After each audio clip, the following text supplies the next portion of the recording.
How are you today, SuperGlue? Pretty. Bust. I just had a Mountain Dew.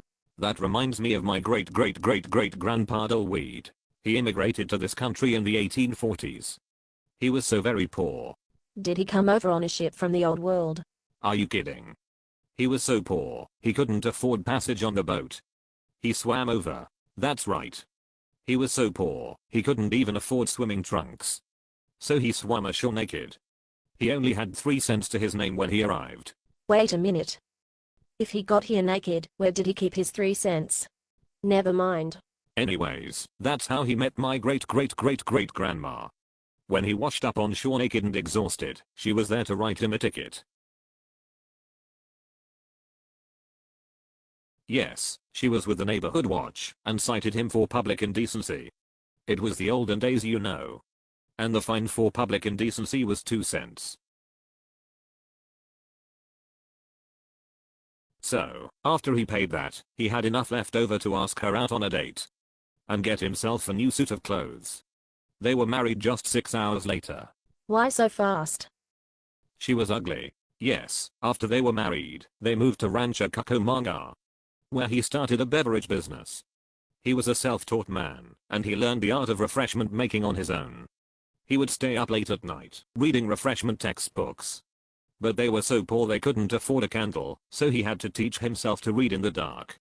Oh, and also he couldn't read, so he had to teach himself that too. Also in the dark. My head hurts. Back in those days, they didn't have soda pop. Or soft drinks. All drinks were hard.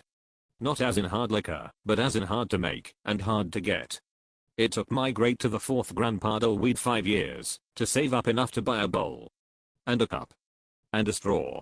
But it turned out to be all worth it. When he finally created his first refreshment. He called it plain dew. Oh good lord. Okay, why plain dew? Because he created it on top of the kitchen table, which reminded him of the plains from his native crap area. It was very flat country. And it was humid a lot, that's where he got the dew. After a 7-year patent argument with his neighbor, who coincidentally was also in the refreshment business, he began to aggressively market his refreshment. I'm not even going to ask. Excuse me. Yes, he was too poor to afford normal advertising in the newspapers and such. But he hit upon an idea that worked even better.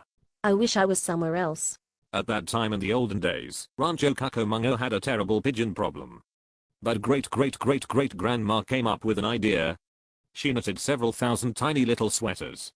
And then put a bunch of old bread on their porch. Whenever a pigeon would land for the bread, she would catch it and put the little sweater on it. When it flew away, underneath its wings it said, "Drink plain dew." She got really good at pigeon catching and sweater installing. And after a while, the pigeons got too hot with the sweaters and left Rancho Cucamonga. And never came back, thereby solving the pigeon problem and spreading great-great-great-great-grandpa's message. She knitted her fingers to the bone and killed 2 birds with 1 stone, you might say. It's all just so wrong, on so many levels.